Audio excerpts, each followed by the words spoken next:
Γεια σας! Tip νούμερο 3 και σήμερα θα μιλήσουμε για τον χώρο εκγύμνασης. Θα μιλήσουμε δηλαδή σχετικά με τον χώρο στον οποίο κάθε αυτιστικό παιδί, έφηβος ή ενήλικας, κάνει την προπόνησή του.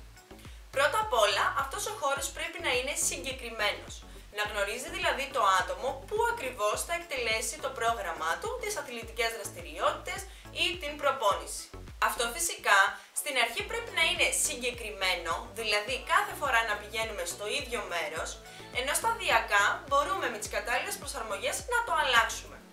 Ωστόσο, ακόμη και αν ας πούμε είναι δύο οι εκδοχές, ένας εξωτερικός χώρος και ένας εσωτερικός, καλό είναι, μάλλον απαραίτητο, το άτομο κάθε φορά να ενημερώνεται σχετικά με αυτήν την αλλαγή, ας πούμε λόγω των καιρικών συνθήκων. Έπειτα, όποιον χώρο και αν επιλέξουμε, πρέπει να είναι οργανωμένος. Γιατί θέλουμε να πούμε με τη λέξη οργανωμένος?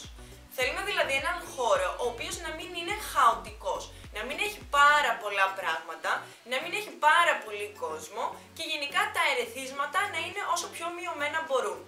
Φυσικά αυτό εξαρτάται από τον ασκούμενο που έχουμε, αν είναι ατομικό ή ομαδικό πρόγραμμα, αν είναι σε εξωτερικό ή εσωτερικό χώρο.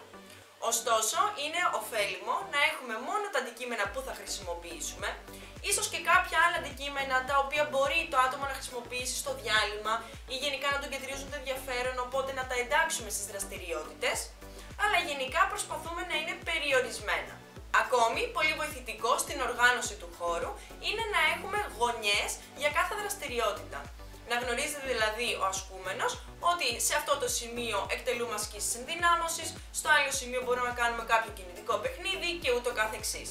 Τέλος, ο χώρος πρέπει οπωσδήποτε στην αρχή τουλάχιστον να είναι οριοθετημένος, δηλαδή να γνωρίζουμε πού ακριβώς πρέπει να κινούμαστε. Αυτό μπορεί να είναι ένα γήπεδο που μπορούμε να τρέξουμε μέσα σε όλο το γήπεδο, μπορεί να είναι μια αίθουσα γυμναστικής μέσα στην οποία θα εκτελέσουμε όλη μας την προπόνηση, είτε ένα συγκεκριμένο σημείο σε ένα πάρκο, το οποίο μας βοηθάει στο να εκτελέσουμε τις δραστηριότητες. Έπειτα μπορούμε σε έναν πολύ πιο ευρύ χώρο να οριοθετήσουμε εμείς ένα σημείο, το οποίο είναι το επόμενο βήμα, ειδικά όταν μιλάμε για μικρές ηλικίες, τοποθετώντας ας πούμε κάποιους κόνους γύρω-γύρω και γνωρίζουμε ότι θα δραστηριοποιηθούμε μέσα σε αυτούς. Τρία απλά πραγματάκια λοιπόν για το χώρο εκγύμνασης: να είναι συγκεκριμένος, οργανωμένος και οριοθετημένος. Τι θα πετύχουμε λοιπόν με αυτά τα τρία στοιχεία? Ο ασκούμενος θα είναι πιο συγκεντρωμένος, πιο οργανωμένος και κατ' επέκταση πιο αποδοτικός. Το άγχος θα μειωθεί διότι θα γνωρίζει εκ των προτέρων τις συνθήκες τις οποίες θα δραστηριοποιηθεί και όλες οι συνθήκες και τα αντικείμενα, τα υλικά, οτιδήποτε μας περιβάλλει θα είναι τόσο συγκεκριμένο ώστε να μπορεί να το φιλτράρει, να λάβει την πληροφόρηση την απαραίτητη και όχι παραπάνω ώστε να υπερφορτωθεί και έτσι να μπορεί να ανταπεξέλθει καλύτερα σε όλη την προπόνηση. Αυτό λοιπόν ήταν το τρίτο tip σχετικά με την άσκηση των ατόμων με αυτισμό. Μπορείτε να μου γράψετε τις δικές σας εμπειρίες, αν το έχετε χρησιμοποιήσει, αν έχετε προσαρμόσει δηλαδή τον χώρο σας, σε τι σας έχει βοηθήσει, τι άλλο θα μπορούσαμε να κάνουμε, αν έχετε εσείς κάτι να προσθέσετε από την εμπειρία σας και τις γνώσεις σας.